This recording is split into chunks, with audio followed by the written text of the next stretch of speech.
പൊന്നു മോളെ, ഇപ്പം എന്നെ പിടിച്ചേന്. എന്തു പറ്റി? ആ മിയ ഇപ്പം ഇവിടെ ഉണ്ടായിരുന്നു. അവൾ ഇപ്പം ഇറങ്ങിപ്പോയതുള്ളൂ. ഒരു 5 സെക്കൻഡ് മുമ്പാണ് നീ എന്നെ വിളിച്ചെങ്കിലുണ്ടല്ലോ, ഇപ്പം അതെ നമ്മൾ രണ്ടെണ്ണത്തിന് വീട്ടിൽ പിടിച്ചങ്ങ് കൊടുത്തേനെ.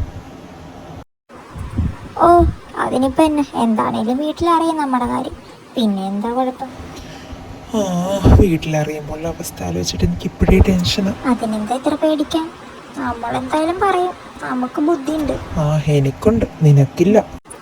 എൻ്റെ വായിൽ നിന്ന് കേൾപ്പിക്കല്ലേ.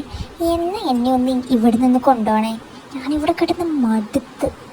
എൻ്റെ പൊന്നു കൊച്ച ഒന്ന് അടങ്ങ്. എന്നെയാണെങ്കിൽ മമ്മി വിളിച്ചിട്ട് ഏത് നേരം കല്യാണത്തിൻ്റെ കാര്യം പറയാം. ഞാനിനി എന്നാ ചെയ്യുമെന്ന് ആലോചിക്കാം. ഒന്നുമില്ല രണ്ടുമില്ല, നമുക്കങ്ങ് തുറന്ന് പറഞ്ഞാലോ? ഈ നീ ഒറ്റ ഒരുത്തി കാരണം ഞാൻ പെട്ടിരിക്കുക. ദൈവമേ, എൻ്റെ വീട്ടുകാർക്ക് ഏത് നേരത്താണ് വാക്ക് കൊടുക്കാൻ തോന്നിയത്? ആ നിക്കറേം ഉള്ളി നടന്ന സമയത്ത് ഒരു വാക്ക് കൊടുത്താണ് അത്ര ആ മീയനെ കല്യാണം കഴിക്കാന്ന്. ആ പെണ്ണാണെങ്കിൽ വാല് പോലെ പുറകെ കൂടിയേക്കുക. ഇനിയിപ്പോൾ പറഞ്ഞിട്ടെന്നാ കഥ? നമ്മളിപ്പോൾ എന്ത് ചെയ്യും? എനിക്കൊരു പേടിയില്ല, നീ എന്തേലും പറ. മമ്മി അറിഞ്ഞാലുള്ള അവസ്ഥ നിനക്കറിയാലോ, എന്നെ വെട്ടിക്കൊല്ലും, കൂടെ എന്നെ.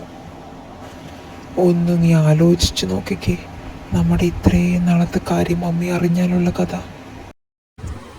ഇത്രയും നാളത്തെ എന്ത് കഥ? നിനക്കൊന്നും അറിയില്ല? അത് പിന്നെ എന്നാലൊന്ന് പറയുന്നേ, കേൾക്കാനൊരു സുഖം. പോയെ മോള് പോയി മോളുടെ പണി നോക്കിക്കേ.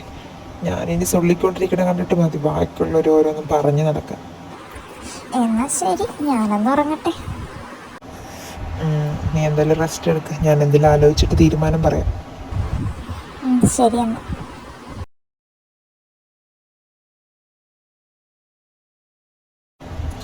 ഞാനിനി എന്ത് ചെയ്യും? ഞങ്ങളുടെ കാര്യം വീട്ടിൽ അറിയിക്കാതിരുന്ന് കഴിഞ്ഞാൽ അമ്മയ്ക്കതൊരു വിഷയമാകും. അമ്മയുടെ കണ്ടീഷൻ വെച്ച് ഞാൻ പറഞ്ഞു കഴിഞ്ഞാൽ എനിക്ക് ഒലയ്ക്കൊക്കെ അടിയും കിട്ടും. എന്തായാലും പറയാതിരിക്കാനും വയ്യ.